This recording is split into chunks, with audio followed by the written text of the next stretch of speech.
हमार झारखंड न्यूज, आपकी सोच आपकी खबर।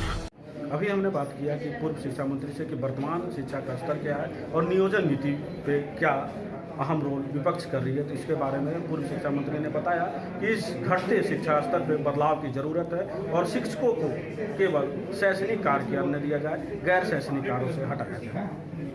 चाहेंगे, लेकिन एक बात ज़रूर कहना चाहेंगे कि झारखंड में बहुत सीधे साधे भोले भाले लोग रहते हैं। यहाँ की भौगोलिक स्थिति भी काफ़ी अलग है।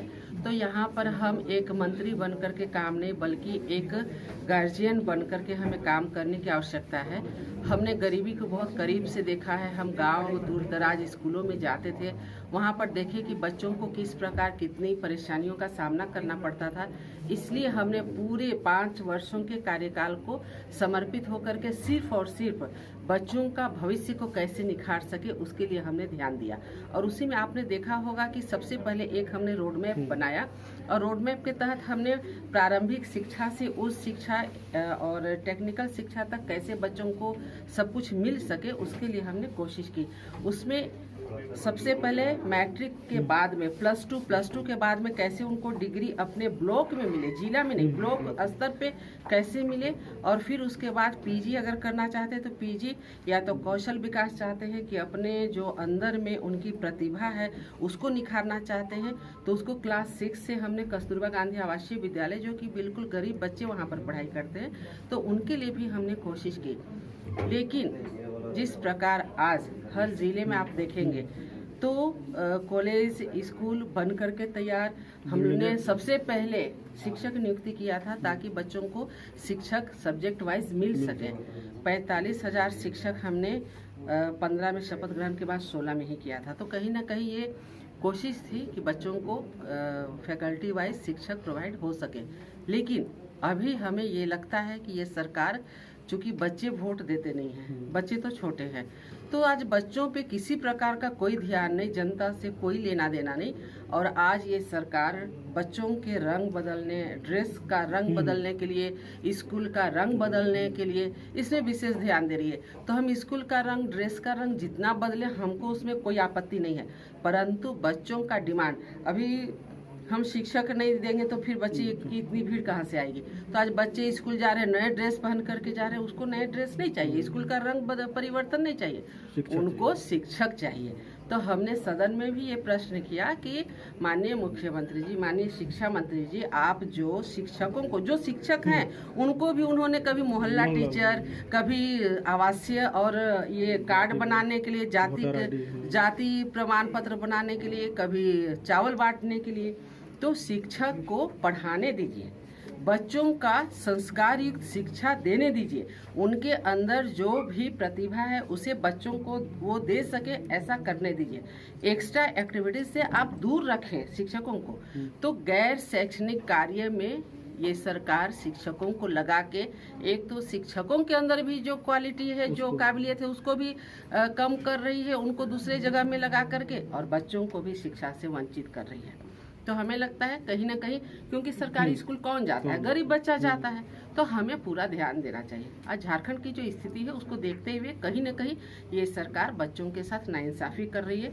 और हम लगातार कोशिश करते रहते हैं कि बच्चों को उनका हक अधिकार मिले। हम सिर्फ राजनीति करने के लिए नहीं करें, हम किसी भी पार्टी दल में रहें, परंतु हमारा काम है सभी लोगों को साथ में लेके चलना। और सबसे पहले जो कल के भविष्य हैं हमारे बच्चे, उनको अगर हम नहीं कुछ दे पाएंगे तो फिर हमारा ये झारखंड सुरक्षित नहीं एक सवाल और चलते चलते कि नियुक्ति वर्ष जो थी पूरी तरह से फ्लॉप हो गई है और नियोजन नीति को इन्होंने रद्द कर दिया। सभी बच्चे अभी जो पढ़ने वाले थे सभी सड़कों पे आ गए हैं, 8 साल से कोई बहाल नहीं। देखिए, यहाँ पर युवा बच्चे हमारे ज़्यादा हैं, इनके सामने कहेंगे तो इनका मनोबल और गिर जाएगा। इसलिए हम संक्षिप्त में इतना ही कहना चाहेंगे कि हमारी सरकार ने नियोजन नीति बनाई थी।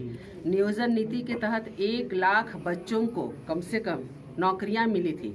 ये सरकार दुर्भावना से ग्रसित होकर के पिछले सरकार में जो नियोजन नीति बनी थी उसे रद्द कर दी। अगर आपको कहीं पर त्रुटि नजर आ रही थी तो आप उसे संशोधन किए रहते, लेकिन इन्होंने संशोधन नहीं किया, इन्होंने सीधे रद्द कर दिया और हड़बड़ी में नियोजन नीति बनाई। जब नियोजन नीति ये बना रहे थे उस समय भी इनको पता था कि ये नियोजन नीति रद्द होगी ही, लेकिन इनको लगा था कि शायद तब तक हम 5 साल कंप्लीट कर लेंगे। संजोग देखिए, माननीय न्यायालय ने 3 साल में ही उनका असली चेहरा दिखा दिया। जब युवा सड़क पे आए हम उनसे मिले, क्योंकि हमें शुरू से बचपन से ही थोड़ा सा बच्चों के प्रति प्रेम और ये सब रहा है। हमने सड़क में जो बच्चे आंदोलित थे उनसे पूछा कि बेटा आप लोग घर चले जाइए, क्यों सड़क पे है, किसी प्रकार का यहाँ पर कोई लाभ नहीं है, ये सरकार गंगी बहरी हो चुकी है, ये सुनने वाली नहीं है। परंतु उन्होंने कहा कि अब हमारे पास आगे आग और पीछे खाई है। हमारे गार्जियन ने हमें जमीन गिरवी रख के, जेवर गिरवी रख के पढ़ने दिया था, इसलिए कि कल हमें सरकारी नौकरी मिलेगी, कल हमें काम मिलेगा, हम काम करेंगे और अपने बूढ़े माँ बाप का या घर का देखभाल कर सकेंगे। लेकिन जब नियोजन नीति ही रद्द हो गई तो हमारा तो पढ़ाई कंप्लीट खत्म हो गया, कोई हमको कुछ मिला नहीं, एज भी नहीं रहा, क्योंकि एज तो एक एक दिन उनका दिक्कत होने लगता है, खत्म होने लगता है। तो ऐसी स्थिति में वो बहुत ही हताश निराश हो गए थे। इसलिए हम लोगों ने कहा, शुरू में भी सुझाव दिए थे सदन में, आपको ध्यान में होगा, आप पिछला सत्र का जो आप है अंदर का जो प्रोसीडिंग उसको भी देख सकते हैं। उसमें हमने कहा था कि नियोजन नीति जो हड़बड़ी में बनाई गई है एक बार उसे देख लिया जाए, और माननीय मुख्यमंत्री जी अगर आपको लगता है कि वो गलत है तो आप उसे संशोधित करें, ना कि रद्द करें।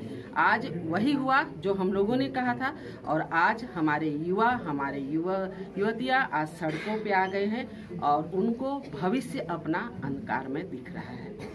तो कहीं न कहीं ये सरकार सिर्फ नियोजन नीति में नहीं, युवाओं को नहीं, ये महिलाओं को, बेटियों को, किसानों को, अभिभावकों को, सारे लोगों को ठगने का काम कर रही है। आज आप देख लीजिए, ना तो लॉ एंड ऑर्डर है, ना तो कहीं पर कोई व्यवस्था है, हर तरह से ये सरकार फेल हो गई है। जनता त्राहिमाम है और हेमंत सरकार शान से है। इसलिए हमें लगता है कि जनता अब चाहती है कि ये सरकार बदलाव हो जाए।